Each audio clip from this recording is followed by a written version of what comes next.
3 days after Grandpa's burial, my hands still smelling of stale coffee from his kitchen, my phone lit up with a Bali sunset. The text read, "Do not wait for us." Finally spending the inheritance, what my brother Brant did not realize was the cash he thought he took was already gone. Worse, he had just tried to steal the exact thing that would destroy his future the moment I opened the files. My name is Vivian Green.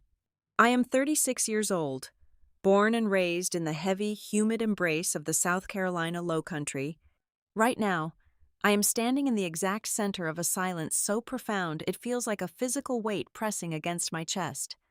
The kitchen of the old lodge smells like stale chicory coffee, lemon dish soap, and the faint, ever-present undertone of pluff mud from the swamp outside. I am wearing the same black dress I wore to the cemetery 3 days ago. The fabric is stiff, catching the humid air drifting through the window screens. In my hands, I hold a silver spoon. It is slightly tarnished, the handle worn smooth by decades of my grandfather's grip as he stirred his morning coffee.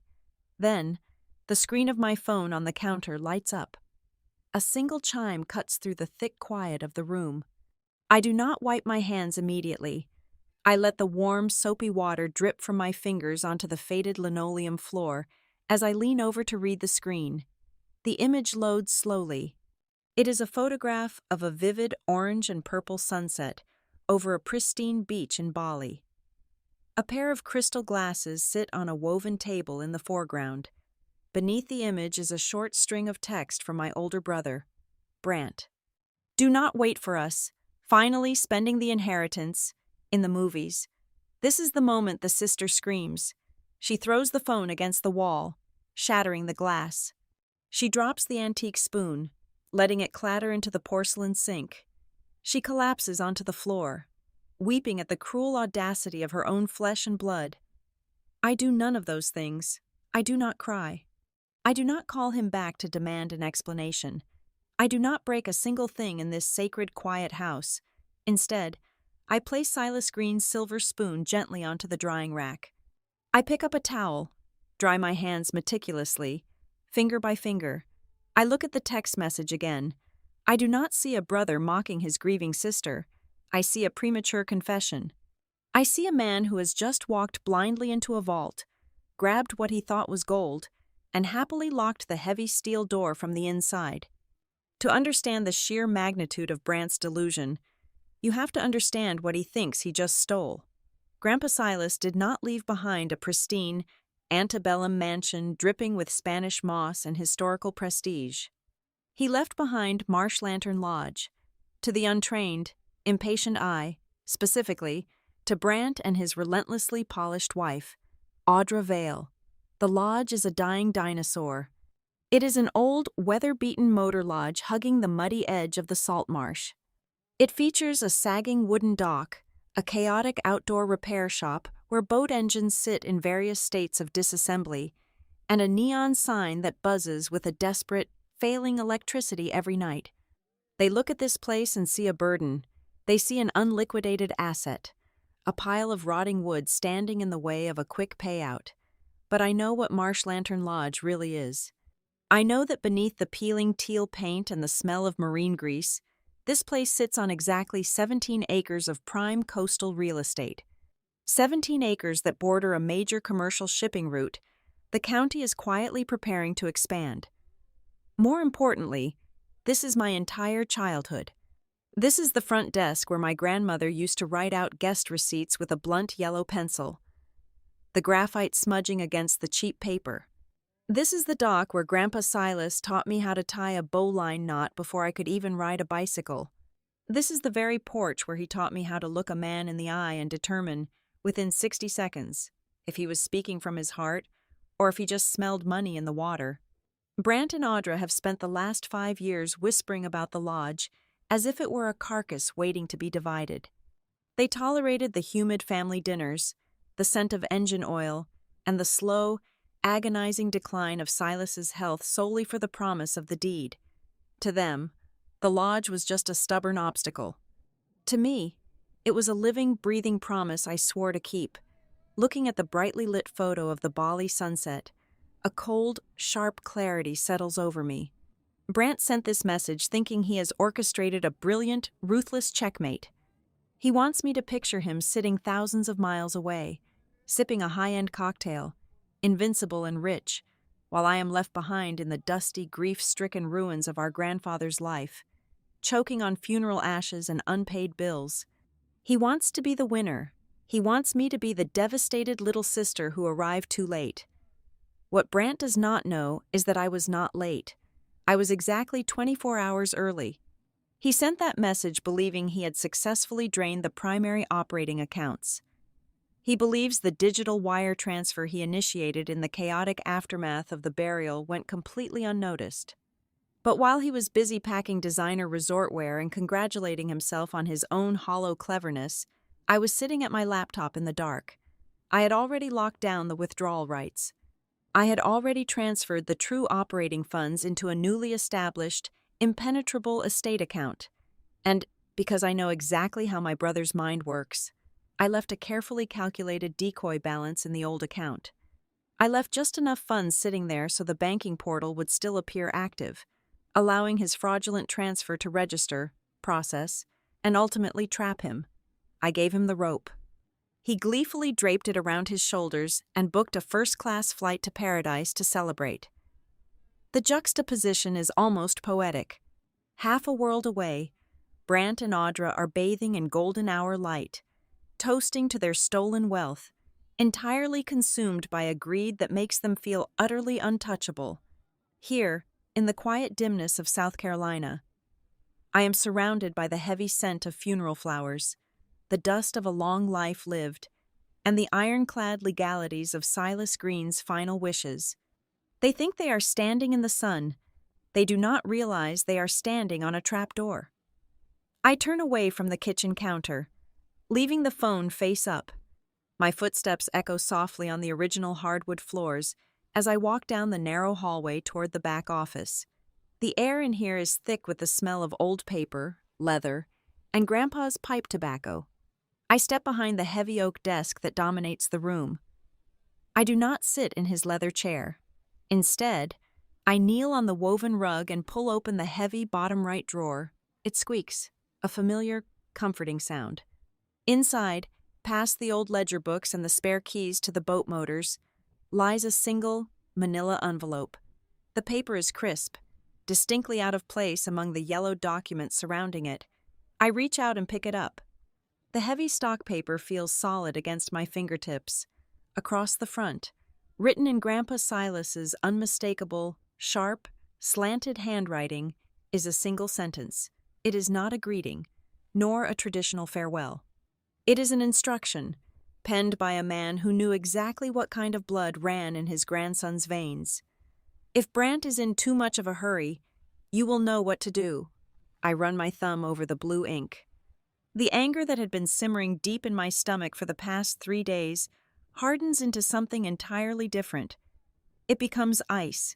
It becomes focus. Brant wanted to play a game of ruthless acquisition, while the dirt on our grandfather's grave was still damp. He thought he could steal the board and run. He is about to learn that Silas Green and I wrote the rules of the game long before he even knew we were playing. I do not just understand paper trails. I hunt them for a living. For the past 7 years, I have worked as a senior compliance investigator for Mero Civic Power, a massive regional infrastructure conglomerate. My daily professional existence revolves around unearthing internal fraud, tracking anomalous wire transfers, and dismantling elaborate chains of forged procurement documents. I sit in sterile, fluorescent-lit conference rooms and watch high-level executives sweat through their expensive tailored suits when I slide a highlighted, undeniable bank statement across the mahogany table. I know exactly what a lie looks like when it is disguised on a spreadsheet. I know how desperate people try to hide their financial bleeding behind dense corporate jargon, aggressive bluster, and forced smiles.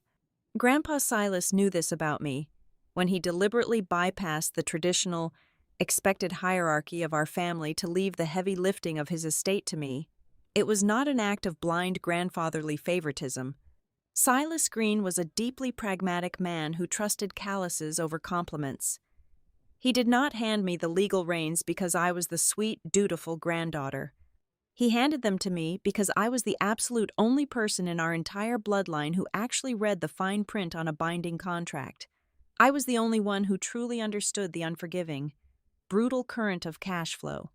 Most importantly, I possessed the one distinct behavioral trait our family desperately lacked: the sheer, unyielding stubbornness to look a relative right in the eye and say the word no when everyone else just wanted to cave in and keep the peace.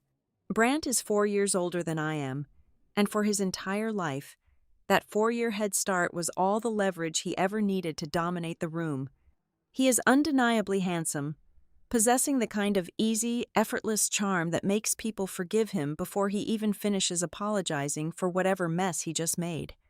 He is the perpetual golden boy of the family, the man who knows exactly how to disarm a tense, angry situation with a perfectly timed, self-deprecating joke and a flash of a brilliantly white smile. If Brant knocked over your favorite, priceless heirloom vase, he would somehow, within 5 minutes, convince you that the room actually looked significantly better without it. You would probably end up thanking him for his keen eye for modern interior design, but charm is an incredibly expensive emotional currency to maintain, and Brant has been running a massive deficit for a very long time. Then there is his wife, Audra Vale. Audra is a masterclass in aggressive, weaponized politeness. She is the type of woman who glides into a crowded room wearing a perfectly tailored, neutral-toned linen dress, projecting a facade of absolute, flawless kindness. Her voice is always remarkably soft, pitched to a soothing, almost hypnotic murmur, and her eyes radiate a carefully manufactured warmth. But if you watch Audra closely, if you strip away the pleasantries and really pay attention to the micro-movements of her focus, you will notice a chilling detail. She always evaluates the inanimate objects in a room before she acknowledges the living human beings occupying it. She assesses the weave of the vintage rugs, tests the weight of the silverware with her fingertips, checks the brand of the kitchen appliances, silently pricing the environment before she decides exactly how much respect to allocate to the host. Over the years, Audra developed a deeply irritating, parasitic habit of treating Marsh Lantern Lodge like her personal, free-of-charge antique boutique. She would visit for a casual Sunday family dinner and invariably ask to temporarily borrow things. First, it was a heavy, ornate silver serving tray she claimed she desperately needed for an impromptu brunch party with her socialite friends. Then, it was a rare, dual-lens, vintage film camera Grandpa kept on a dusty bookshelf in the hallway. Later, she set her sights on a couple of the old, beautifully rusted neon signs sitting in the back storage shed, claiming she wanted to use them for an industrial chic photo shoot for a local magazine. She never returned a single item. Once those objects crossed the threshold of her impeccably decorated, spotless home, she suffered from incredibly convenient amnesia, treating the stolen goods as if they had always belonged to her by divine right. I watched it all happen, quietly documenting every single transgression in the silent, expanding ledger of my mind. I never screamed at them across the roasted turkey at Thanksgiving. I never initiated a public, dramatic screaming match over the stolen film cameras or the missing silver tray. Instead, I applied the exact same analytical methodology I use every single day at Marrow Civic Power. I observed the raw data, I tracked their lifestyle, and the numbers painted a glaring, unavoidable picture of impending ruin. Several years ago, Brant managed to convince Grandpa Silas to lend him a massive sum of money to open a high-end, exclusive fitness coaching service in the city. Brant sold the vision beautifully, operating at the absolute peak of his charm. He brought glossy, professionally printed brochures, spoke animatedly of elite, wealthy clientele, and promised aggressive financial returns that would make the lodge's revenue look like spare pocket change. Grandpa, perhaps desperately wanting to believe in the potential of his only grandson one last time, cut the heavy check. Brant burned through every single cent of that funding in under 12 months. He rented a premium, glass-front commercial space he absolutely could not afford. He purchased state-of-the-art, imported fitness equipment outright instead of securing sensible leases. He spent an absolute fortune on aggressive, flashy marketing campaigns that yielded exactly zero long-term client retention.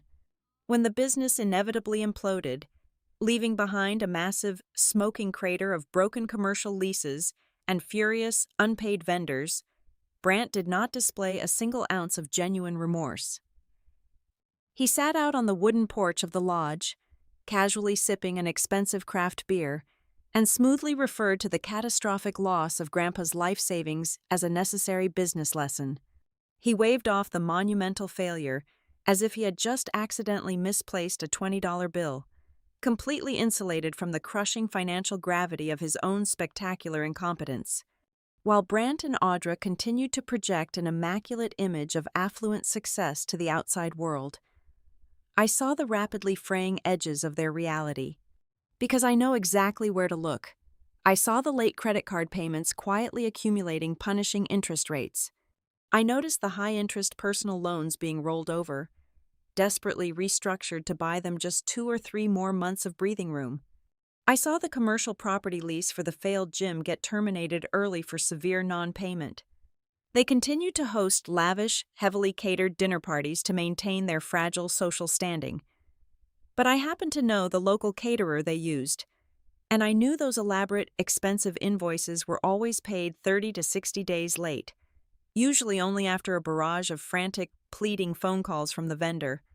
They were a hollow, rotting shell of wealth, a precarious financial house of cards standing in a stiff coastal breeze.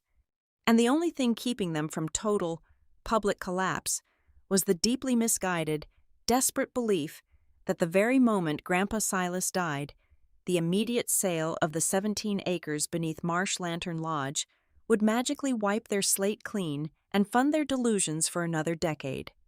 Grandpa Silas saw it too. His physical body may have been slowly failing him after the stroke, but his mind remained as sharp and unforgiving as the edge of a newly honed hunting knife. He knew exactly what Brant was waiting for in the dark. I vividly remember the humid afternoon he called me into his study to discuss the final, permanent amendments to his will. The old window air conditioner was humming loudly, fighting a losing battle against the oppressive, thick July heat. He sat in his worn leather chair, looking physically smaller and frailer than I remembered, but his dark eyes were bright and utterly resolute. He pushed a thick, heavy stack of legally binding trust documents across the scarred wooden desk toward me. He did not offer a long, emotional speech about maintaining our family legacy or honoring the sacred bonds of blood. He knew we were far beyond that kind of useless sentimentality. He just tapped his gnarled, arthritis-swollen index finger firmly against the primary signature line of the trust document. He looked right at me, his voice carrying the rough, undeniable weight of a final verdict. "I do not need someone who loves this place with words," Grandpa Silas said, coughing weakly into a handkerchief before straightening his posture. "Words are cheap, Vivian. Brant has 1,000,000 of them, and they are all utterly worthless. I need someone who will not sell it when they are scared." That was the mandate. That was the true inheritance. It was not just a piece of commercial property, it was a loaded weapon, and Grandpa Silas had placed it firmly and deliberately in my hands because he knew, without a shadow of a doubt, that I would not hesitate to pull the trigger if the wolves ever came knocking at the door. The decline of Silas Green was not a sudden plunge, but a grueling, inch-by-inch surrender to his own failing biology. After the mild stroke hit him in late autumn, the vibrant, booming patriarch, who used to haul heavy boat engines out of the marsh water, was reduced to a fragile silhouette sitting by the window. For the final 6 months of his life, he resided almost entirely in the converted first-floor bedroom of the lodge. His mind, however, stubbornly refused to dim. It remained a steel trap, processing information with the same ruthless efficiency he had possessed in his prime. But the sheer physical toll of managing the sprawling, complicated ecosystem of Marsh Lantern Lodge had simply become too much. He could no longer spend hours hunched over his desk, auditing the county tax assessments, or cross-referencing the shifting environmental compliance codes for the waterfront. In the brutal calculus of family inheritance, weakness acts as a beacon. The moment Grandpa's frailty became undeniable, Brant's behavior underwent a radical, chilling transformation.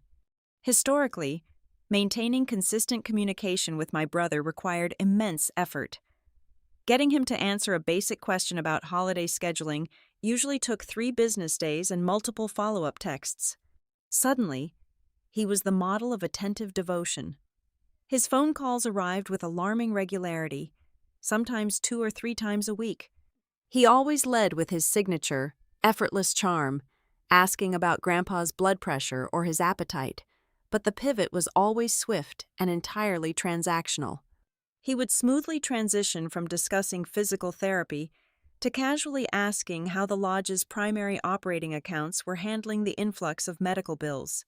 A few days later, he would call under the pretense of sharing a nostalgic memory about the old docks, only to casually inquire about who possessed the physical security token required to authorize major outgoing wire transfers. By the 4th month of Grandpa's decline, Brant's inquiries stopped pretending to be polite. He actively requested updated topographic maps of the 17 acres of undeveloped land directly behind the main property. He even had the audacity to ask, framing it as a helpful technological update, if Grandpa was still utilizing his outdated legacy email address to execute legally binding electronic signatures. As a senior compliance investigator, I spend my life dissecting the anatomy of financial deception. I did not give Brant the satisfaction of a confrontation. I answered every single one of his probing questions with the most aggressively boring, legally ambiguous corporate speak I could muster, but internally, my alarms were screaming. This was the reconnaissance phase. Audra, proving herself to be the far more sophisticated half of their parasitic partnership, deployed a completely different tactical maneuver. She abandoned her usual haughty detachment and fully embraced the role of the devoted, weeping daughter-in-law. She began making the 2-hour drive from the city multiple times a month, always arriving with heavy glass containers filled with expensive, organic soups she claimed took hours to simmer. She brought thick, artisanal sympathy cards filled with poetic, looping cursive about the enduring strength of family bonds. She would pull a heavy wooden chair right up to the edge of Grandpa's bed and sit in suffocating silence for 3 or 4 hours, insisting she simply could not bear the thought of him feeling isolated. But I was always watching from the dimly lit hallway, while her voice murmured soft, meaningless comforts. Her eyes were razor-sharp, darting around the room with intense, calculated hunger. She rarely looked at the dying man. Instead, her gaze remained fixed on the heavy, fire-resistant green filing cabinet tucked into the far corner of the study. I watched her silently memorize the manufacturer of the brass padlock. I watched her track exactly which drawer Grandpa reached into when he needed his checkbook. I saw her carefully note the exact location of his master ring of keys on the cluttered nightstand. This was not grief. This was asset due diligence. They were systematically mapping the vulnerabilities of the estate before launching their final strike. It gave me the distinct, terrifying feeling of a disaster approaching not with a loud, warning siren, but in soft, silent velvet shoes. Grandpa Silas, even through the haze of pain medication, perceived every single microscopic detail of their treachery.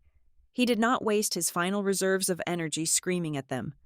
He did not demand tears or apologies, because he knew any remorse they offered would be entirely counterfeit. Instead, he waited until Audra packed up her empty soup containers and drove her pristine luxury vehicle back to the city.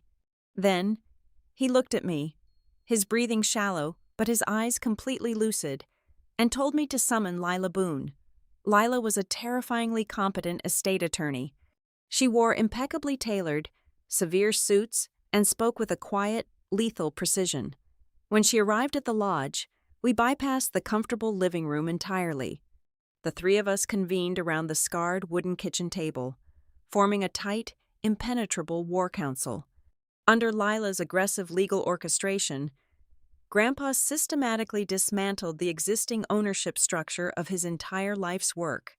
We executed a complex series of transfers, folding the physical land, the lodge buildings, and the commercial docking rights into a newly minted corporate entity named Green Tidal Holdings Limited Liability Company.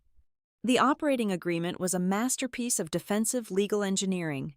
It explicitly, undeniably dictated that upon the exact moment of Silas Green's death, every single ounce of executive control, signatory authority, and operational power bypassed the standard probate process and transferred directly, exclusively to me.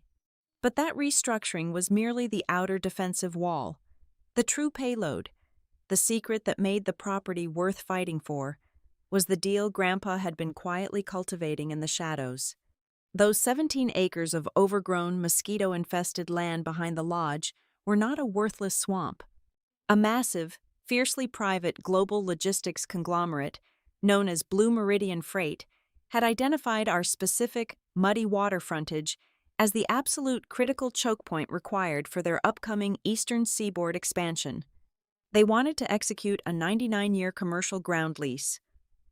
The financial compensation attached to their preliminary term sheet was almost difficult to comprehend. We were looking at millions of dollars in guaranteed generation-altering revenue, structured to pay out in heavy, unyielding quarterly dividends for the rest of my natural life. However, Blue Meridian Freight was a corporate leviathan that abhorred public legal friction. Their absolute non-negotiable condition for closing the deal was a completely pristine, unencumbered chain of title. Lila leaned across the kitchen table, her voice dropping to a serious whisper as she outlined the critical vulnerability. The second Grandpa passed away, the estate would technically enter the probate transition period. During that highly chaotic, vulnerable window of time, if anyone managed to file a fraudulent mortgage, a mechanic's lien, or a fabricated memorandum of option against the property with the county clerk, the entire ecosystem would instantly freeze. It would not matter if the document was a blatant, provable forgery. The mere existence of a legal cloud hovering over the title would cause the risk-averse executives at Blue Meridian Freight to terminate the negotiations and walk away forever. Brant was completely ignorant of the logistics deal. He only knew the land had intrinsic value. If he decided to throw a legal wrench into the gears, just to extract a quick, coercive cash settlement from the family, he would accidentally annihilate the greatest financial victory Grandpa had ever secured. To neutralize this threat, Grandpa signed a deeply classified contingency plan.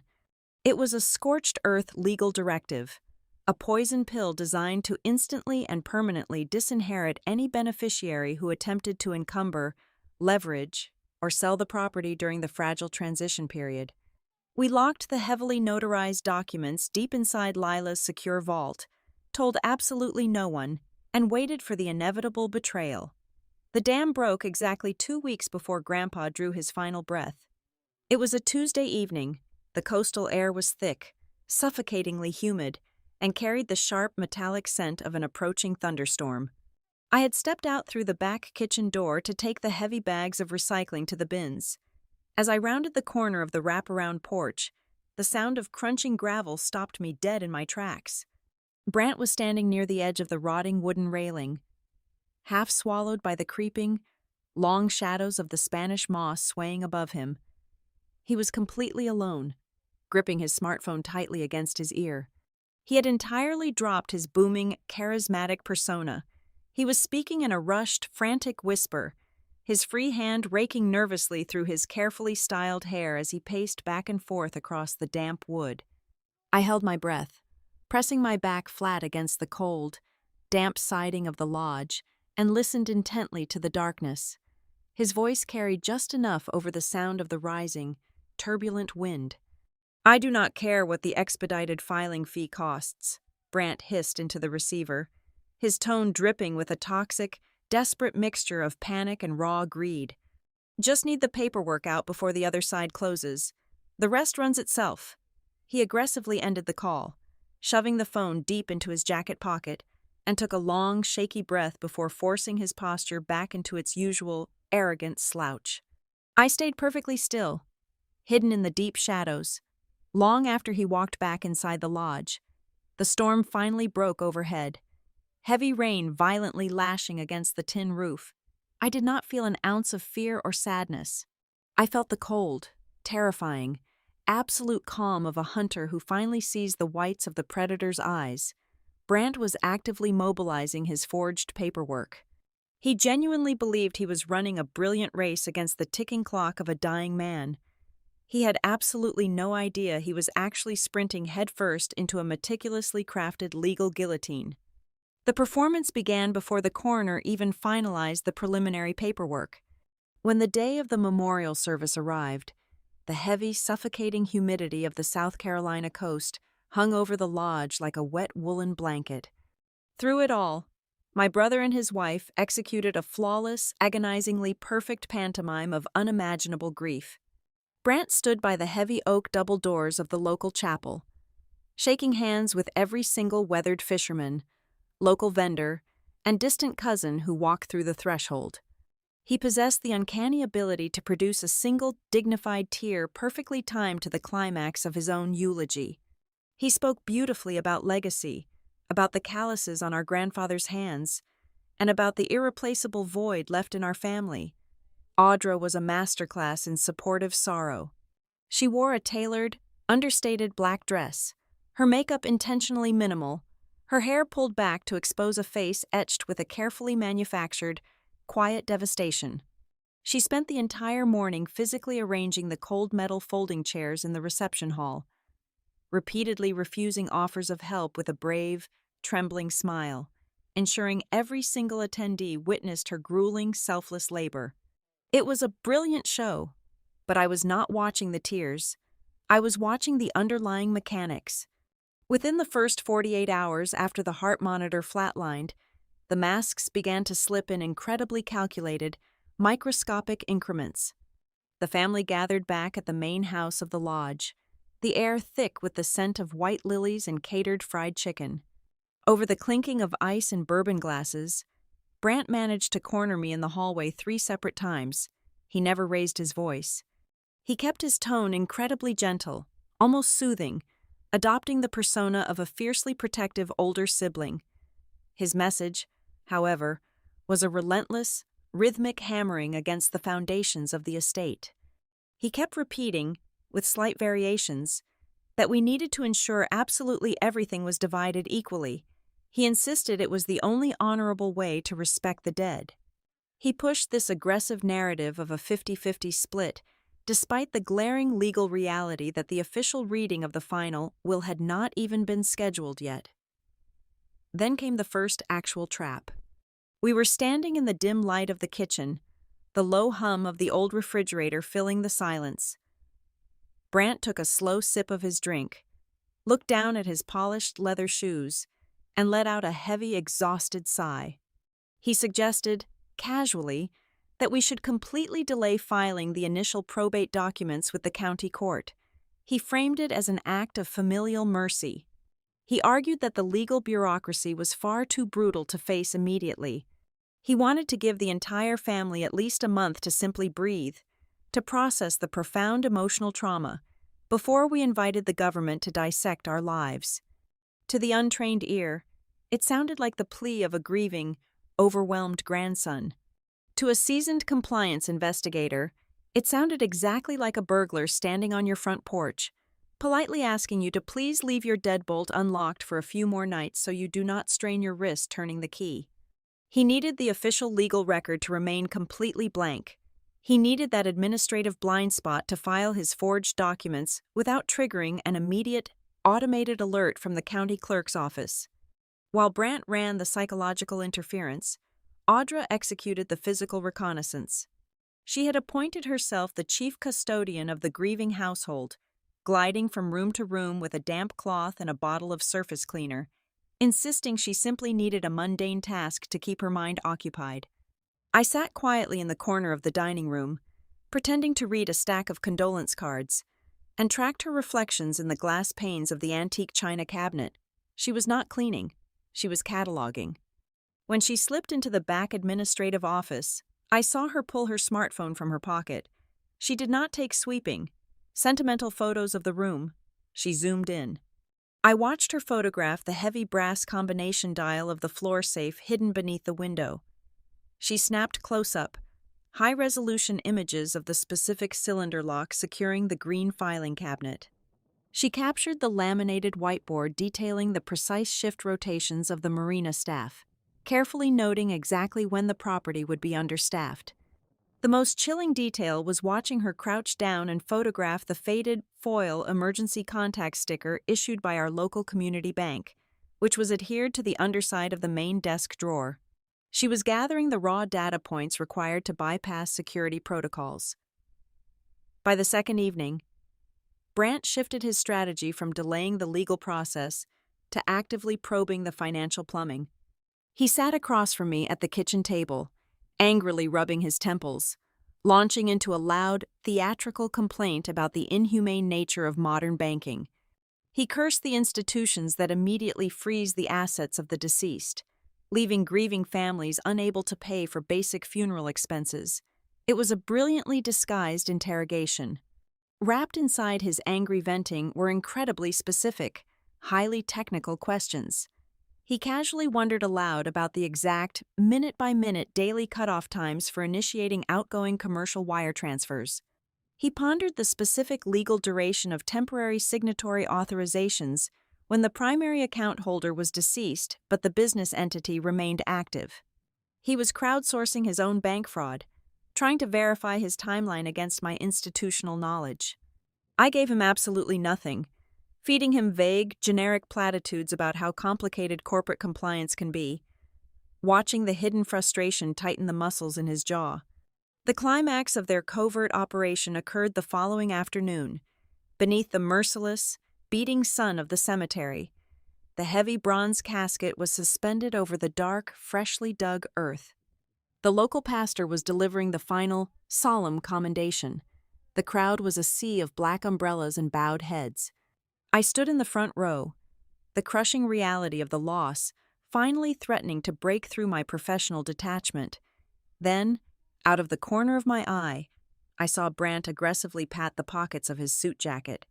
He let out a loud, theatrical whisper, apologizing to the weeping aunt beside him, claiming he had a catastrophic, multi-million-dollar client crisis that absolutely demanded his immediate attention.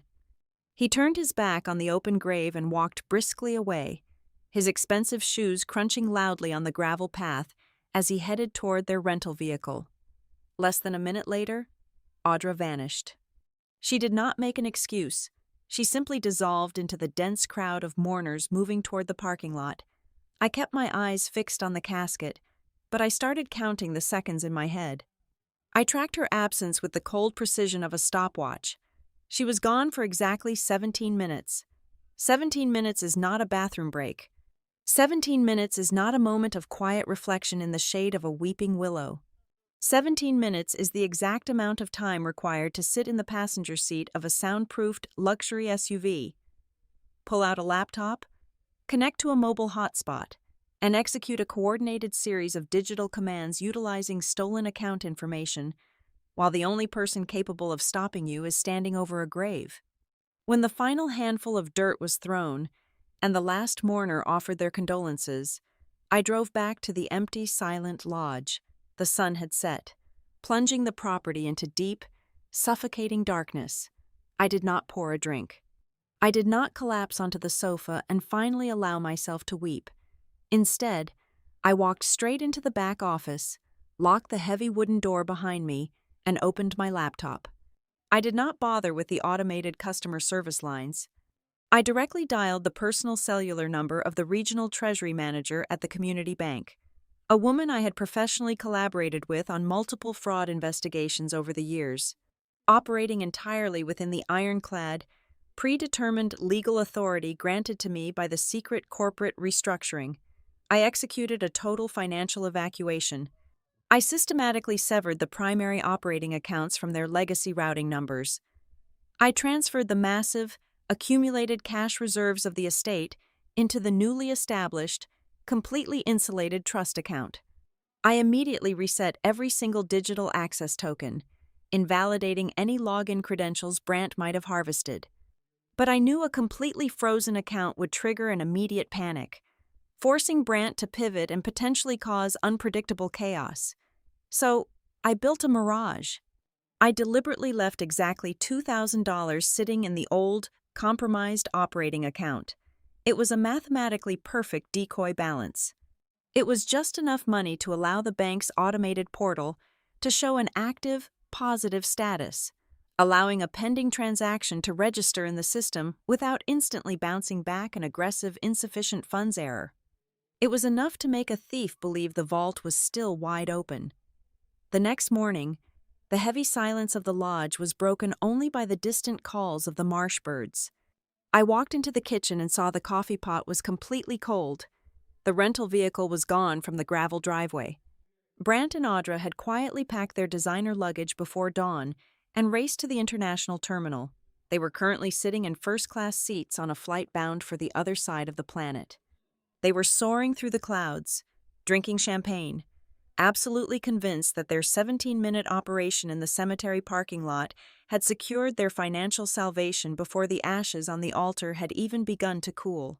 3 days after the heavy bronze casket was lowered into the coastal soil, the first invisible tripwire finally snapped. I was sitting at the kitchen island of the lodge, the morning air already thick and humid, with my work laptop open. An automated email notification cut through the quiet hum of the refrigerator. It was an urgent security alert triggered by the decoy operating account I had deliberately left exposed. Someone had initiated a massive outgoing wire transfer. I clicked the notification, my eyes tracking the digital routing information with the cold, practiced efficiency of a seasoned investigator. The destination account belonged to a corporate entity registered under the name Pacific Ember Consulting. It sounded like a legitimate, sterile financial advisory firm.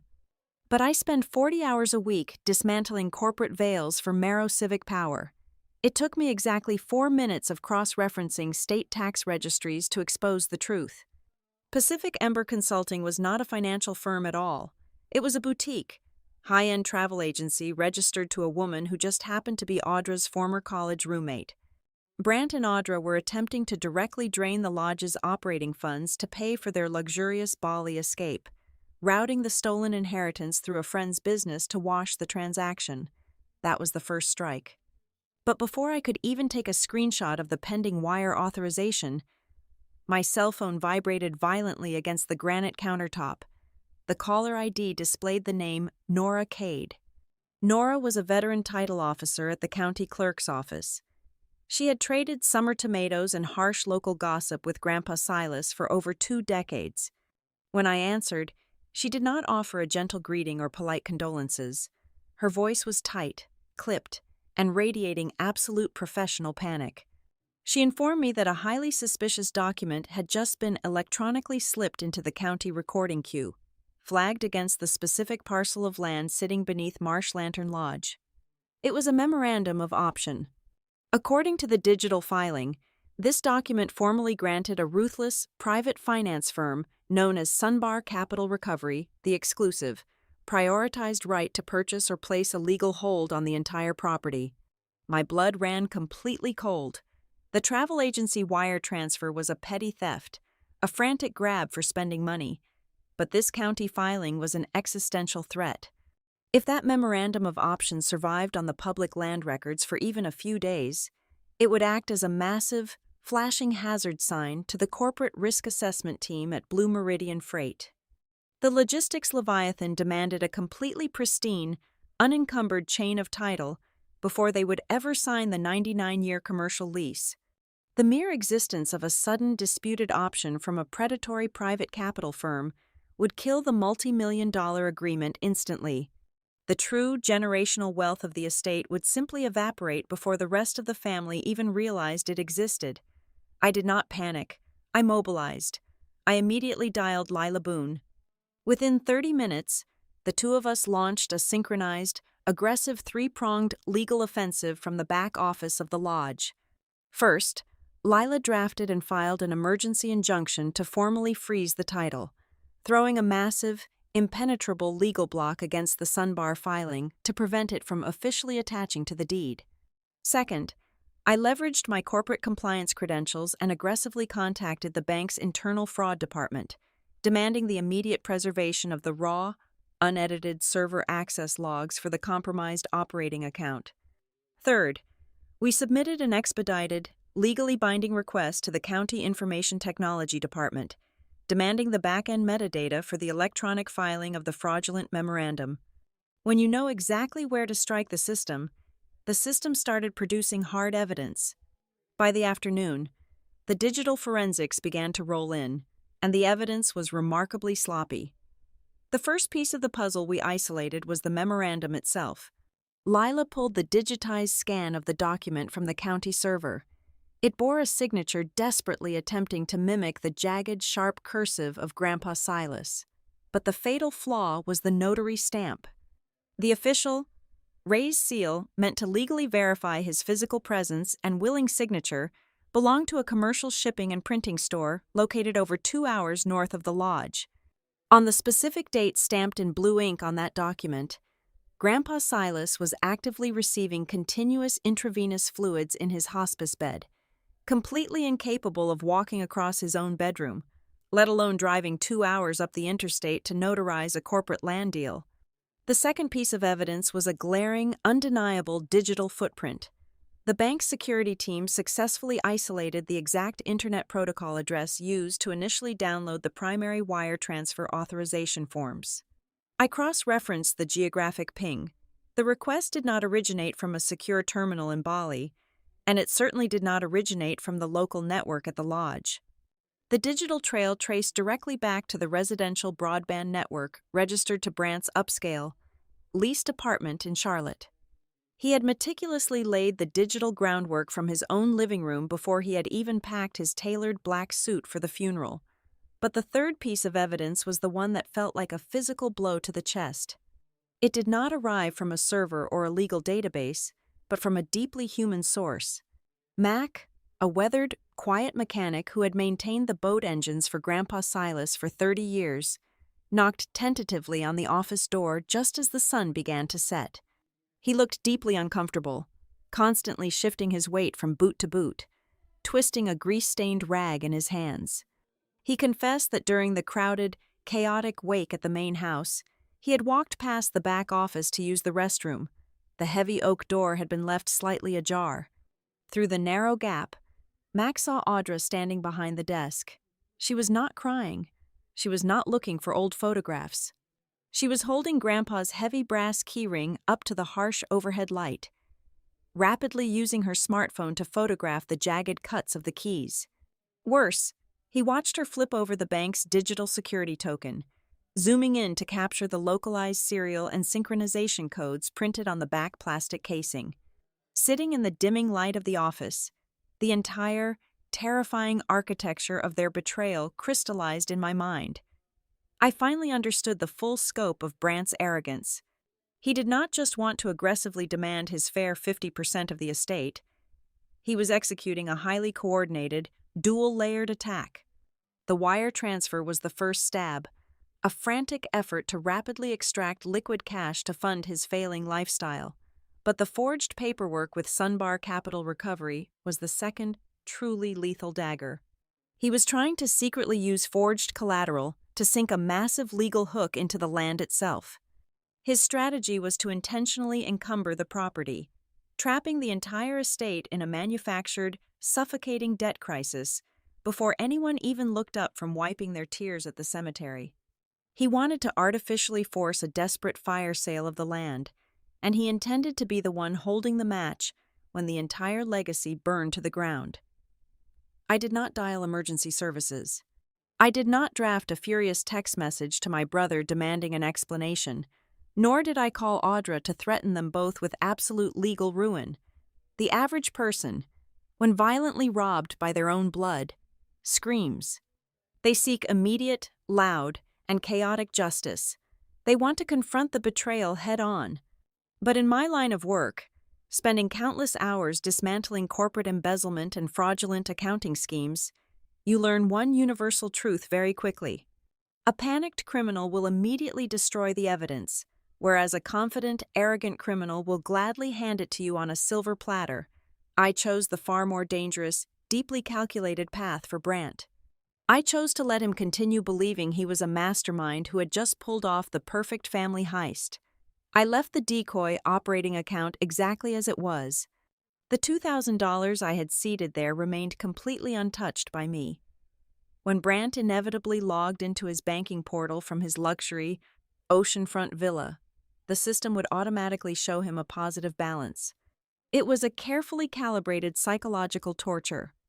It was just enough money to convince him the account was still technically open and functioning, but it was drastically, humiliatingly short of the massive sum he actually needed to save his crumbling financial life and pay off his aggressively mounting debts. By starving him of the millions he expected while keeping the door cracked open with mere pennies, I was actively forcing him to make another desperate, sloppy move. A starving man who genuinely thinks he is standing next to a buffet will always reach for the bait, exposing his hand further with every attempt to feed himself. While Brant was undoubtedly staring at his phone screen in absolute frustration halfway across the world, Lila Boone was executing a surgical strike in the county courthouse. She filed a highly specialized, temporary restrictive covenant against the deed of Marsh Lantern Lodge. It legally paralyzed the property, completely blocking any potential sale, transfer of ownership, or new mortgage origination. However, Lila was an absolute ghost in the legal machinery. She filed the complex paperwork utilizing a specific, archaic procedural avenue that intentionally bypassed the automated public notification systems. Brant would not receive a digital ping on his phone or an automated email alert from the county clerk warning him of the block. The trap was set deep beneath the surface of the water, completely invisible from above. He could swim right into it without ever feeling the heavy mesh of the net tightening around him. The digital evidence was incredibly strong, but we desperately needed physical proof to tie the forged memorandum of option to them definitively. Nora Cade, acting entirely off the official books to protect the estate of a man she deeply respected, reached out to a personal contact she had at the strip mall, where the fraudulent notary stamp was issued. By late afternoon, she emailed me a compressed video file. I opened it on my laptop, the bright screen illuminating the dark, quiet office of the lodge. It was grainy, low-resolution security footage captured from the camera mounted directly above the shipping store's entrance. The digital timestamp perfectly aligned with the exact afternoon Grandpa Silas was slipping into his final, irreversible coma. In the blurry digital frames, a man with the exact, unmistakable broad-shouldered build of my brother walked through the glass doors. He wore a dark baseball cap pulled low over his face to obscure his features, but his posture, the arrogant, familiar tilt of his shoulders as he walked, was an absolute dead giveaway. Outside the storefront, leaning casually against the passenger side door of their dark sport utility vehicle, was a woman in a pristine, tailored linen dress. It was Audra, standing guard in the suffocating heat while her husband committed a felony inside. I leaned back in the heavy leather chair, rubbing my exhausted eyes, and opened the social media application on my phone. I needed to see exactly how arrogant they were currently feeling, to accurately gauge their state of mind from thousands of miles away. Brant had just posted a new photograph. It was a close-up, highly filtered shot of his hand resting casually on the steering wheel of an open-air Jeep, the lush, vibrant green jungle of Bali blurring artistically in the background.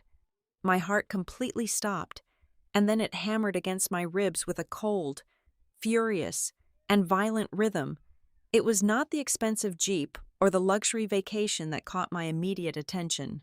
It was the thick, gold band gleaming brightly on his right index finger. It was Grandpa Silas's heavy gold signet ring, the ring that had mysteriously vanished from his bedside table on the very morning of the funeral.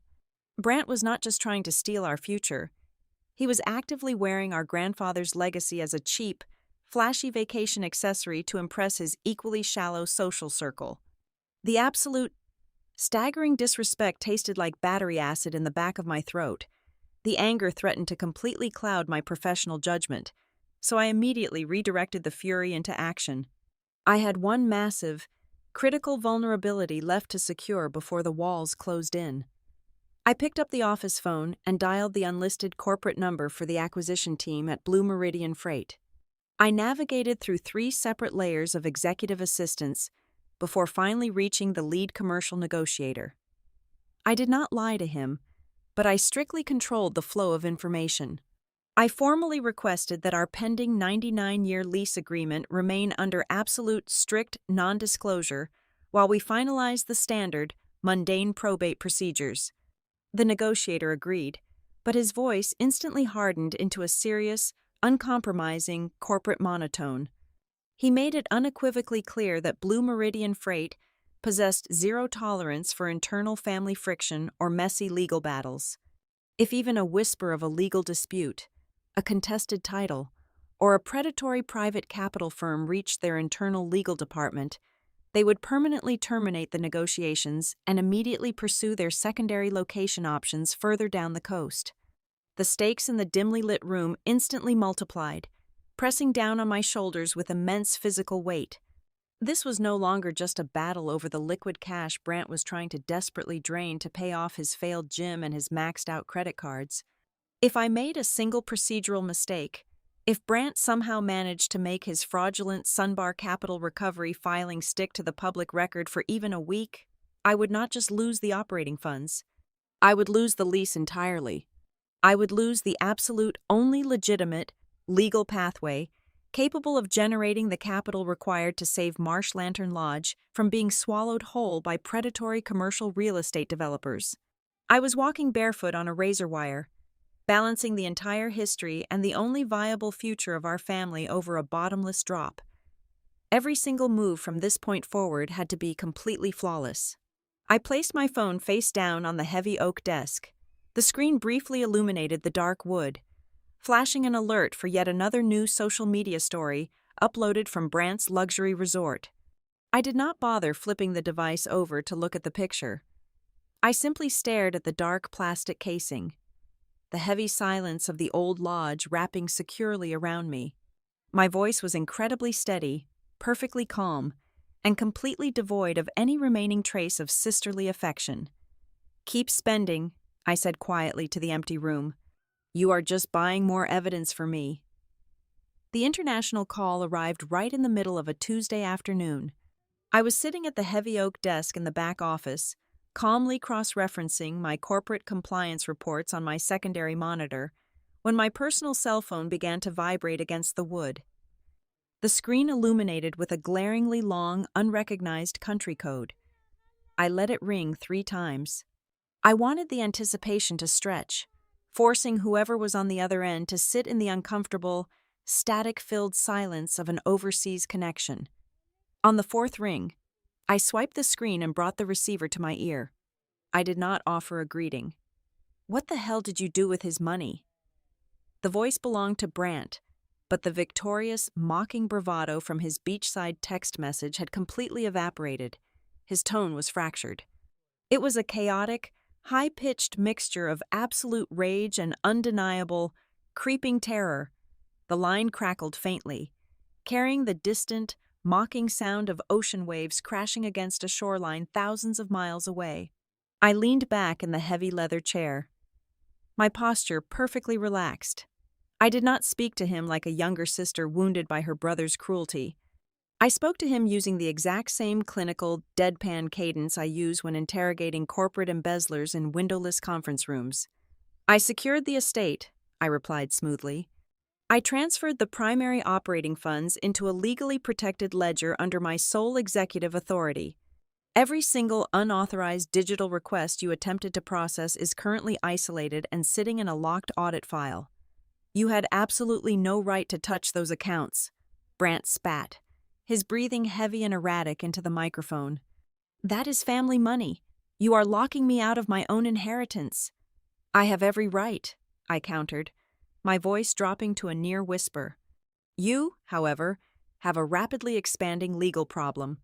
Before he could launch into another screaming tirade, I heard the sharp rustle of the phone changing hands. A second later, Audra's voice floated over the line. She had completely abandoned Brant's aggressive frontal assault, instantly pivoting to her signature, weaponized sweetness. "We are all just grieving right now," Audra murmured softly, though I could hear the desperate, unnatural tightness straining her vocal cords. "Emotions are running incredibly high. Let us please not make this an ugly legal mess. There is simply a massive misunderstanding here." We were just authorizing a tiny advance on our portion of the estate to help stabilize our finances back home during this incredibly difficult transition. I let a heavy, punishing silence hang on the line for exactly 5 seconds before I dismantled her narrative. An advance, I repeated, letting the word hang in the air like a guilty verdict. Are you referring to the wire transfer you initiated from a hidden internet protocol address in Charlotte, attempting to route the estate funds into a fake travel agency owned by your old college roommate? Or perhaps you mean the other advance, the forged real estate option you filed with Sunbar Capital Recovery, complete with a completely fabricated notary stamp from a strip mall shipping center? The line went dead silent. The only sound was the faint hum of the satellite connection. The security camera footage from that specific shipping center is remarkably high resolution, I continued relentlessly, driving the nails into the coffin one by one. And for the record, wearing a stolen gold signet ring in your public vacation photographs while actively committing wire fraud is incredibly poor operational security. I heard a sharp intake of breath. The phone fumbled again, and Brant was back, his voice now a low, cornered snarl. He was completely out of sophisticated maneuvers, so he resorted to brute force threats. "I will sue you into the ground," Brant yelled, the panic finally breaking through his anger. "I will drag you into a courtroom for embezzling my inheritance. I will have the judge strip you of your executor status before the month is over. You cannot steal my 50%. I actually smiled at the dark, empty office. The sheer, breathtaking arrogance of his assumption was the exact weakness Grandpa Silas had anticipated. "You cannot steal what has not been distributed," I said calmly. "And you cannot sue over a document you have never actually read. You have absolutely no idea what the will actually dictates, Brant, because the official reading has not even been scheduled yet," he stammered, the threat dying in his throat as the reality of his profound ignorance finally hit him. He had launched a massive, illegal offensive based entirely on an assumption, but the true beauty of the trap was not just legal, it was intensely, suffocatingly immediate. I knew exactly why his panic was so raw, so unhinged today. They had flown first class. They had booked a private, sprawling luxury villa overlooking the ocean. They had done all of this utilizing Audra's remaining high-yield credit cards, banking entirely on the assumption that the stolen wire transfer would clear by Tuesday morning, wiping their debts clean while they drank cocktails on the beach. But the wire had hit the decoy account limit and violently bounced back. "Your cards are declining, are they not?" I asked, my tone utterly devoid of sympathy.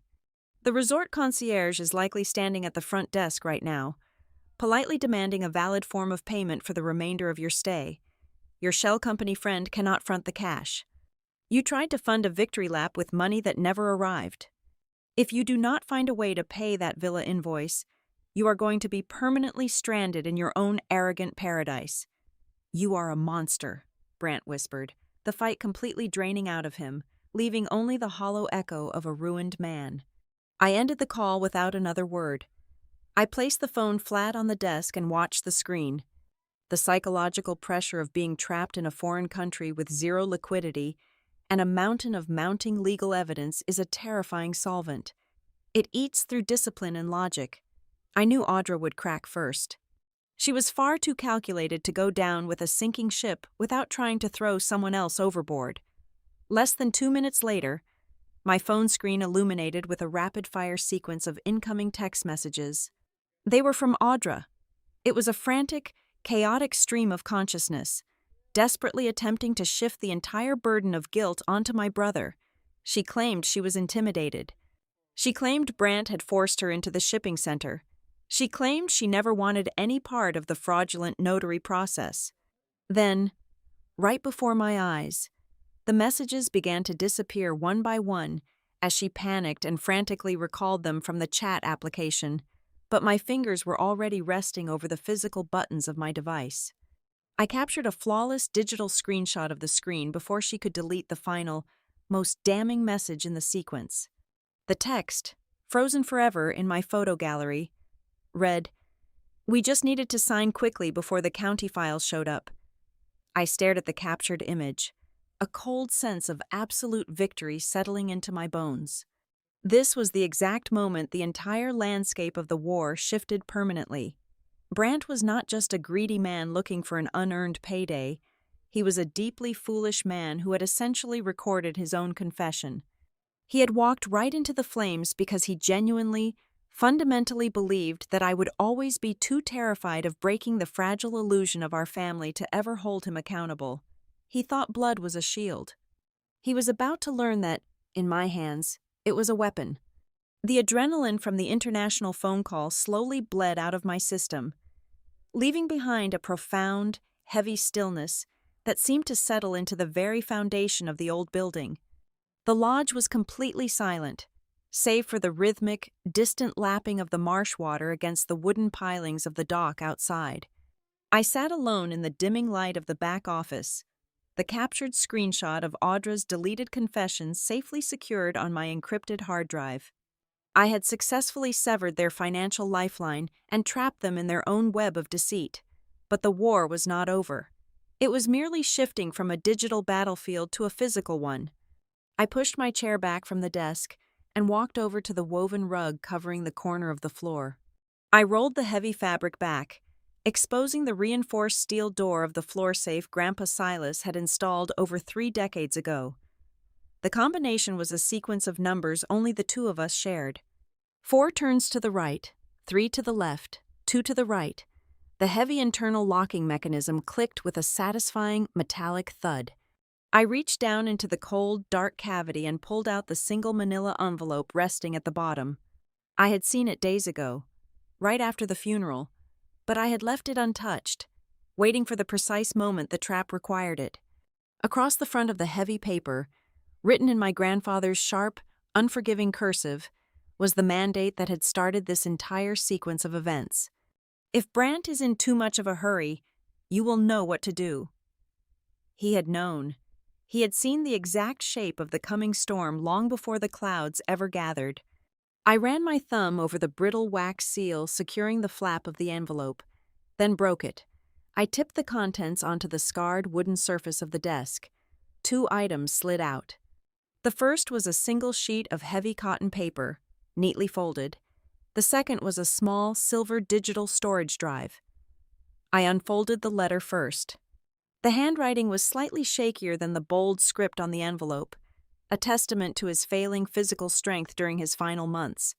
But the words themselves carried the weight of an anvil. It was not a sentimental farewell. It was a tactical debriefing from a commander passing the torch to his sole trusted lieutenant. He wrote with absolute, crushing clarity. He explicitly detailed how, over the past 5 years, he had secretly intercepted and paid off tens of thousands of dollars in Brant's delinquent business loans and aggressive credit card debts, completely shielding the rest of the family from the true extent of my brother's catastrophic financial failures. He wrote about standing quietly in the hallway and watching Audra use her tablet to run unauthorized searches on the county property tax database, actively hunting for the exact acreage and assessed value of the land sitting beneath the lodge. The most devastating paragraph was near the bottom of the page. Grandpa Silas wrote that a man can only extend his hand so many times before he has to accept that the dog will always bite it. He stated plainly that he held absolutely no remaining illusions that the passage of time or the grace of unconditional forgiveness would ever miraculously transform their innate greed into genuine familial loyalty. He knew they viewed him entirely as an obstacle to their unearned wealth. Attached to the bottom of the letter was a rigid, uncompromising instruction. I was strictly forbidden to access the digital drive unless an heir actively attempted to create a lien, borrow against, sell, or legally encumber the physical property before the standard probate process was entirely finalized. Brant had triggered the exact catastrophic condition Grandpa had predicted. I picked up the silver drive and plugged it into the side port of my laptop. A single video file populated on the screen. I clicked play, the audio routing through the quiet office. The footage showed the interior of Lila Boone's downtown law firm. The harsh fluorescent lighting illuminated Grandpa Silas, sitting upright in a high-backed leather chair. Despite the visible physical toll of his illness, His dark eyes were intensely sharp, and his posture was completely rigid. Lila sat beside him, acting as the formal legal witness. Looking directly into the camera lens, Grandpa Silas clearly stated his full legal name, the current date, and unequivocally declared that he was of entirely sound mind and body. He spoke without a single tremor in his voice. He methodically outlined the exact parameters of the secret contingency plan. He legally cemented the reality that if anyone in our bloodline attempted to financially weaponize his death before the estate was settled, they would instantly trigger a poison pill clause that would strip them of their beneficiary status entirely. Then, he leaned slightly forward, speaking directly to me through the screen. He explained that I was the only person he trusted with this immense power, because I was the only person capable of separating my emotions from the necessary, brutal reality of survival. He knew I would not let the estate be carved up by cowards. I hit the pause button, freezing his image on the screen. The video was an absolute masterpiece of preemptive legal defense. It was an impenetrable shield that would hold up in any court in the country. But as I stared at his face, I realized something far more important. This video was not just a shield. It was the final, fatal thrust of the blade. It was the ultimate weapon, and you never play your most devastating card in the middle of a chaotic skirmish. You hold it back. You let the enemy exhaust their ammunition. You let them back themselves into an inescapable corner, and then you unleash it to end the war permanently. I ejected the drive, slipped it into my pocket, and immediately transitioned into the final phase of the operation. I needed them back on American soil. I needed them sitting in a room where they could not simply disconnect a call or hide behind a delayed international text message. I opened my email client and drafted a highly formal, meticulously worded message to Brant and Audra. I did not mention the forged documents, the wire fraud, or the fact that they were currently stranded without functional credit cards. Instead, I adopted the completely neutral, accommodating tone of an estate executor seeking a peaceful resolution. I formally requested a mandatory family asset reconciliation meeting to take place at the lodge in exactly 48 hours. I explicitly stated that if they wished to formally discuss the preliminary disbursement of their perceived portion of the estate, their physical presence was legally required. It was an irresistible bait. They were completely out of money, terrified of the digital evidence I possessed, and desperate to reclaim the upper hand. The promise of a negotiation table was the only lifeline they had left. I knew they would find a way to scrape together the funds for 2 economy tickets home, even if they had to beg their wealthy socialite friends for an emergency wire transfer. But I was not just inviting my brother and his wife to this execution. I had a wild card to play. I picked up my phone and dialed the corporate compliance department of Sunbar Capital Recovery. It took several aggressive minutes of navigating their automated system to reach a senior risk management officer. When I finally got a human being on the line, I did not act like a victim. I acted like a senior investigator holding a lit match over a powder keg. I clearly informed the officer that their firm was currently holding a highly illegal, forged memorandum of option against my commercial property. I detailed the fake notary stamp and the security footage. I politely reminded him that attempting to enforce a fraudulent real estate document violated several federal lending statutes. I then offered him a simple, highly beneficial alternative to massive public litigation. I invited their regional legal representative to attend our private family meeting. I knew that any predatory lending institution, when confronted with absolute proof that they had purchased toxic, forged paper, would instantly turn on the fraudulent borrower to save their own corporate licensing. Sunbar would not fight me. They would happily help me destroy Brant. The trap was now fully constructed, armed, and waiting. I closed my laptop, plunging the office into near-total darkness. The only illumination came from the faint moonlight filtering through the dusty window panes, casting long, distorted shadows across the wooden floor. I leaned back in the heavy chair and replayed the final seconds of the video in my mind. Grandpa Silas had looked right into the camera, his expression completely devoid of any grandfatherly softness, and delivered his final piece of advice. It echoed in the silent room, a prophetic warning that had perfectly predicted the exact tone Audra had used on the phone earlier that afternoon. Do not soften your heart for someone who only softens their voice when they need the keys. I promised him to the empty room that my heart was already made of stone. They were coming home, bringing their final lies with them, and I was going to let them lock the door behind themselves before I burned the entire house down. They arrived back on American soil exactly 48 hours after my meticulously worded email hit their inboxes. It was a brutal, multi-leg journey back from the other side of the globe, and the physical toll was completely undeniable. They did not walk through the front doors of the lodge, looking like the glowing, victorious socialites they had portrayed in their beachside photographs. Brant wore a severely wrinkled linen shirt, his posture rigid and defensive, his eyes heavily bloodshot from lack of sleep and the sheer, grinding panic of flying economy on borrowed funds. Audra looked physically deflated. Her flawless, camera-ready presentation had been abandoned somewhere over the Pacific Ocean, her hair tied back in a messy knot, her designer sunglasses failing to hide the dark, exhausted circles beneath her eyes.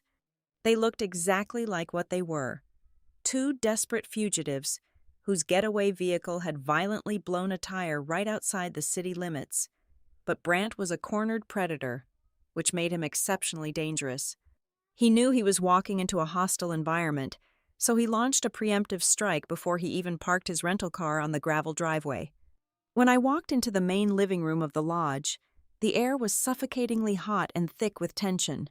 Brant and Audra were not waiting alone.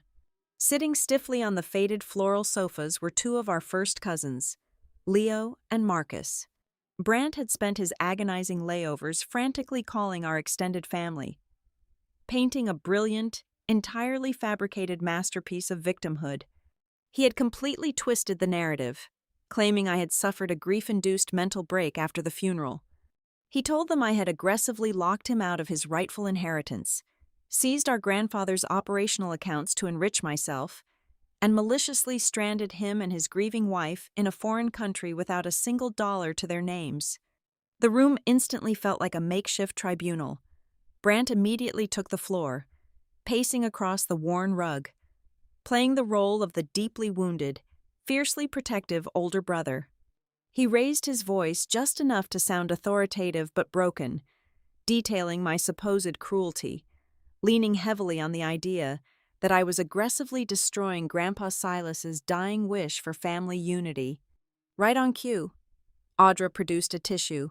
She dabbed at the corners of her dry eyes, letting out a soft, highly theatrical sob designed to completely cement the cousin's sympathy. I did not raise my voice to match his manufactured outrage. I did not defend my moral character or beg my cousins to believe my side of the story. Emotion is a completely useless currency in a room built entirely on financial lies. I simply unclasped my leather briefcase and began placing documents onto the heavy oak coffee table. I laid down the banking timestamp of the unauthorized wire transfer attempt. Right beside it, I placed the printed county log showing the exact minute the forged real estate memorandum was electronically filed. Then, I set down a printed timeline, calmly cross-referencing those exact fraudulent timestamps with the digital check-in records of their luxury resort. I spoke in a flat, clinical monotone, translating the paper trail for Leo and Marcus. I did not call Brant a thief.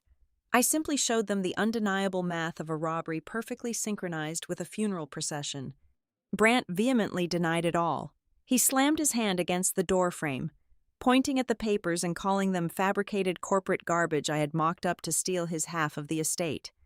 He turned to Leo, aggressively demanding backup, leveraging their childhood bond and demanding Leo put me in my place for tearing the bloodline apart over technicalities. But the room did not pivot the way Brant expected. Leo, a quiet man who ran a local hardware store and actively avoided family drama, stared hard at the forged county document on the table. He slowly shook his head, looking up at Brant with a mixture of profound disappointment and cold realization. Leo cleared his throat and stated, very clearly, that Grandpa Silas had asked him to come by the lodge 2 months prior. Silas had explicitly asked Leo to act as a verbal witness to a very specific ironclad boundary. Silas had told Leo that under absolutely no circumstances was Brant ever allowed to handle, review, or authorize any paperwork related to the physical land of the estate, because Silas knew Brant was actively pricing the dirt beneath their feet while pretending to ask about his health. The revelation hung in the room like a physical blow. The illusion of the golden, trusted grandson completely shattered into 1,000 pieces. That was the exact moment Audra's carefully constructed mask violently ripped apart. She realized the rural cousins she had always quietly despised were not blindly falling for the performance. She stood up abruptly, her chair scraping harshly against the floorboards. Her voice lost all of its practiced, breathy sweetness. It turned incredibly sharp, dripping with venomous, unhinged condescension. She looked at Leo, then at Marcus, and finally glared directly at me, spitting out that we were all just bitter, backwater country fools. She screamed that she and Brant had wasted years pretending to care about this rotting, mosquito-infested swamp and our pathetic, small-town lives. She declared they solely endured our suffocating, uncultured company because they legally deserved the financial payout. She openly admitted, screaming in front of the very bloodline she had spent years manipulating, that Grandpa Silas was never a grandfather to her. He was just a stubbornly locked door standing between her and a massive, overdue payday. The silence that followed her outburst was absolute. Leo and Marcus looked at her in horrified disgust. But Brant, completely blinded by his own toxic arrogance and desperate greed, still refused to retreat. He grabbed Audra's arm, forcefully pulling her back to the sofa, but his eyes were locked entirely on me. He genuinely believed he still held the ultimate leverage. He sneered, his chest heaving, stating that none of my printed timelines or Audra's emotional outbursts changed the fundamental law of inheritance. He told me that if I truly wanted to drag our family name through a grueling, public criminal investigation, I would permanently destroy the estate's reputation and completely bankrupt the lodge in legal fees. He was banking heavily on the deeply ingrained Southern tradition of keeping ugly family secrets quietly buried at all costs. He thought I was simply trying to scare him into a more favorable private financial settlement. He was entirely convinced I lacked the actual nerve to pull the pin on the grenade and destroy the facade of the family in front of the entire county. He crossed his arms, leaning back, demanding I name my price to make the paperwork go away. He was waiting for me to negotiate. He was waiting for a compromised surrender. I did not give him a single inch.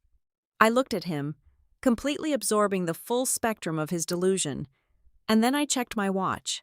I informed the room that this was absolutely not a negotiation, and I was not the one deciding his fate. I calmly announced that our estate attorney, Lila Boone, had formally scheduled a mandatory supplementary reading of the estate files for 9 o'clock the following morning at her downtown office.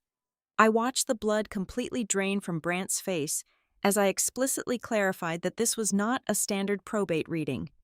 I told him Lila would be formally unsealing a highly classified, heavily witnessed contingency document that Grandpa Silas had secretly executed right before his death.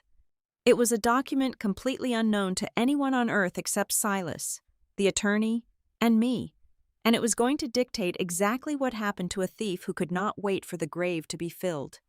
The atmosphere inside the downtown conference room of Lila Boone's law firm at exactly 9 o'clock the next morning was not merely tense, it was clinically lethal. When Brant and Audra walked through the heavy glass doors, they were bracing themselves for a screaming match with a grieving sister. They expected tears, emotional manipulation, and perhaps a bitter negotiation over percentages. Instead, they walked straight into a fully assembled legal firing squad. I was already seated at the head of the massive mahogany table. To my right sat Lila, her posture rigid, a thick stack of finalized legal binders resting under her hands. But it was the other side of the table that caused the remaining color to completely drain from my brother's face. Nora Cade, the veteran title officer from the county, sat with her arms crossed, staring at him with absolute, unconcealed disgust. Next to her was a man Brant had never met, wearing an immaculate charcoal suit, representing the predatory private finance firm, Sunbar Capital Recovery. Beside him sat a sworn financial investigator from the county clerk's fraud division, his badge visibly clipped to his belt. Tucked away in the corner chairs were the two elderly witnesses who had signed Grandpa Silas's final, secret contingency documents. Brant froze in the doorway, his hand still gripping the brass handle. Audra stumbled a half-step behind him, her eyes darting frantically around the room as her brain desperately tried to calculate the sheer magnitude of the ambush. They were ordered to sit. They collapsed into the leather chairs like they were made of lead. Lila did not offer a polite morning greeting or a preamble about family healing. She simply reached over, plugged the silver digital drive into her laptop, and mirrored the screen to the massive monitor mounted on the far wall. The room plunged into silence as Grandpa Silas appeared on the screen. His voice, sharp and lucid, echoed off the glass walls. He looked directly into the camera and stated his absolute, undeniable condition. He declared that if Brant, or anyone operating on his behalf, attempted to leverage, sell, mortgage, or legally encumber Marsh Lantern Lodge before the probate process was formally completed, they would instantly trigger a poison pill clause, irrevocably stripping them of their entire inheritance. Brant sat paralyzed, his jaw tight, but I could see the defiant glint still lingering in his eyes. He still fundamentally believed he was fighting for half of a multi-million-dollar coastal empire. He thought the punishment was a bluff. Then, Lila paused the video and delivered the first crushing legal blow. She opened the heavy black binder and read the actual terms of the unsealed will. Brant had never possessed half of the estate. Grandpa Silas, entirely aware of his grandson's catastrophic financial incompetence, had only left him a single, flat sum of $25,000. It was meant to be a final, modest lifeline to start over, heavily conditional on Brant executing zero fraudulent actions during the estate transition. The realization hit Brant like a physical shockwave. He had risked federal wire fraud, international embarrassment, and multiple felonies over an absolute delusion. He had tried to steal a kingdom that was never his to begin with, destroying his life for $25,000.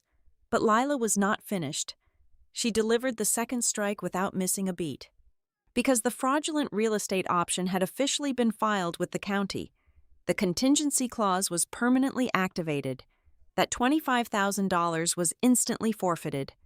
Lila stated plainly that the funds were already being legally redirected into a designated recovery trust to ensure the long-term mechanics and cleaning staff of the lodge received their pensions, and to cover the extensive legal fees required to scrape Brant's forged paperwork off the county land records. He was getting absolutely nothing. Zero.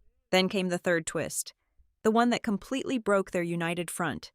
The representative from Sunbar Capital Recovery leaned forward, resting his elbows on the polished wood. He did not look at Brant. He locked eyes entirely with Audra.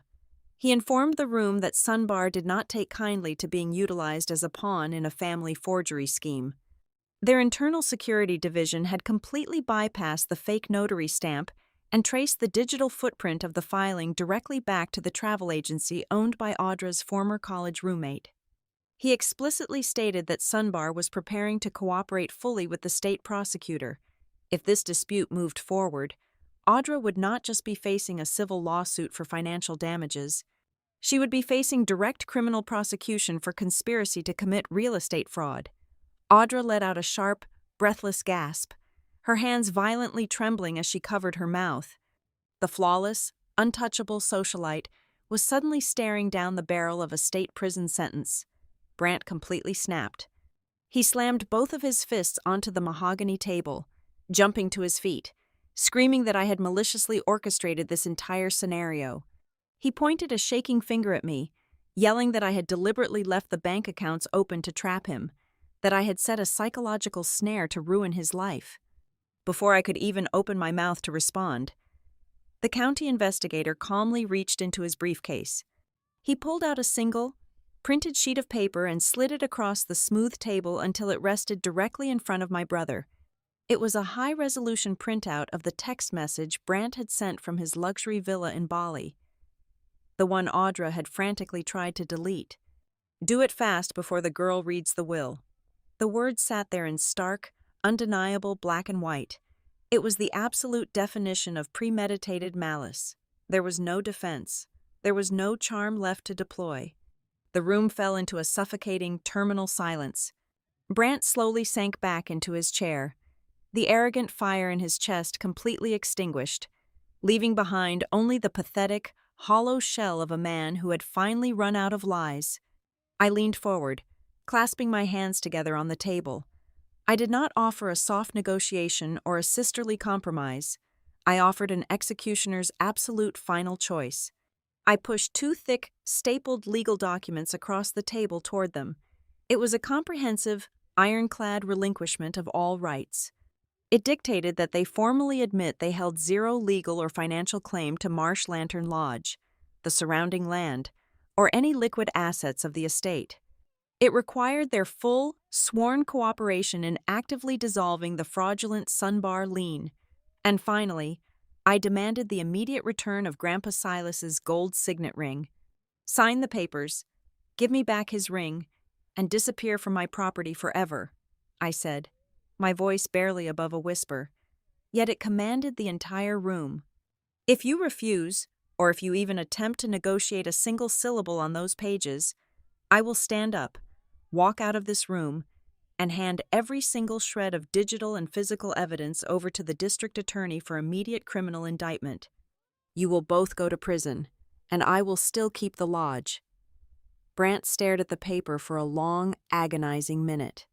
For the absolute first time in his entirely privileged life, he realized that his handsome smile, his smooth apologies, and his shared bloodline could not save him from the cold, hard reality of black ink on white paper.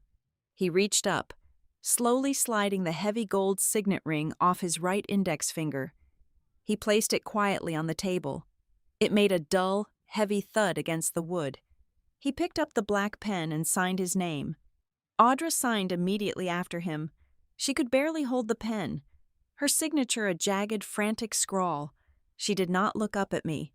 She was utterly terrified, finally realizing that the quiet, dutiful sister-in-law she had spent years mocking and dismissing was entirely capable of destroying her life without ever raising her voice. Once the ink was dry, they stood up and walked out of the conference room. They did not say goodbye. They simply vanished into the crowded downtown streets, carrying nothing but their debt and their absolute defeat. In the months that followed, the dust finally settled. I did not execute a massive, vengeful fire sale of Marsh Lantern Lodge. I followed the exact blueprint Grandpa Silas and I had designed. I formally signed the highly lucrative 99-year ground lease with Blue Meridian Freight for the 17 acres of undeveloped swamp behind the property. The massive corporate logistics hub was built far enough back that it remained entirely invisible from the water.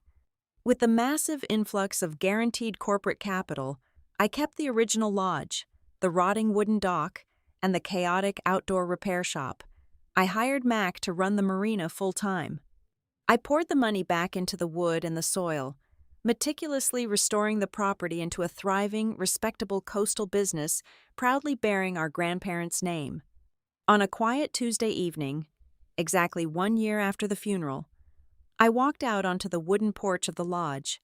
The air was thick and humid, filled with the rhythmic hum of cicadas and the salty scent of the marsh wind. Above my head, the newly repaired, vintage neon sign sparked, buzzing with strong, steady electricity, casting a warm teal glow over the dark water. I sat down in Grandpa Silas's old wooden rocking chair, completely alone, and looked out at the peaceful horizon. I finally understood the profound truth of his final lesson. The most beautiful, devastating revenge you can ever inflict upon a toxic person is not loudly destroying their life. True revenge is simply closing the heavy door they always assumed would be left unlocked for them, and then quietly, peacefully thriving inside the very sanctuary they never deserved to inhabit. Thank you so much for listening to this story. Please let me know where you are listening from in the comments below so we can interact and share our thoughts. And do not forget to subscribe to Maya Revenge Stories, like the video, and support by hitting the hype button so this story can be heard by even more people.